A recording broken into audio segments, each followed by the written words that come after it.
Raiders of the Lost Ark, remade shot for shot by 11-year-old kids in 1982. That sounds awesome! In the early 80s, a group of kids with a video camera embarked on an epic cinematic journey. They spent all of their summers producing a shot-for-shot remake of Raiders of the Lost Ark. But there was one major scene that had always eluded them. Now a couple of documentarians have chronicled their journey as adults to finally finish their magnum opus. We just did this film for ourselves. Life had other plans. Raiders, the story of the greatest fan film ever, shows the great lengths cinephiles will go to achieve their movie-making dreams. The directors dutifully wade through tons of old video footage to find behind-the-scenes shots of the guys testing their special effects, being kids, and setting themselves on fire. We lit that whole wall on fire. Action! Movie magic, folks. Some of the risks these guys took would make most professional stuntmen cry.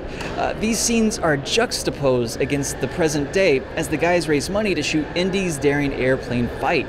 The movie has a nice ebb and flow to it. The filmmakers have taken a big, long, and somewhat complicated story and distilled it down into smaller, well-constructed chapters. The first big break in our friendship was over a girl. How could he? That show how the boys recruited their friends for a series of dangerous stunts, their sad backstories, how their film found an underground following, and what's driving these guys as adults to risk almost everything in their lives to finish off the project. It would have been easy to make the guys behind the most elaborate fan film of all time into comic characters, but I appreciate how the documentarians instead chose to humanize these dreamers. We kind of missed out on our childhood, but the whole time we realized we were filming our childhood.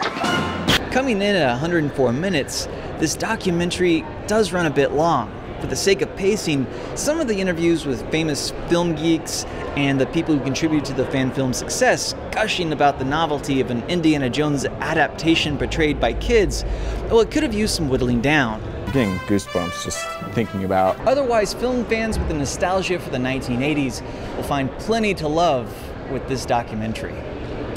But those are just my thoughts on Raiders. I'd love to hear yours. You can hit me up on Twitter, John_Airy, or leave me a comment. From South by Southwest 2015, I'm John at the movies.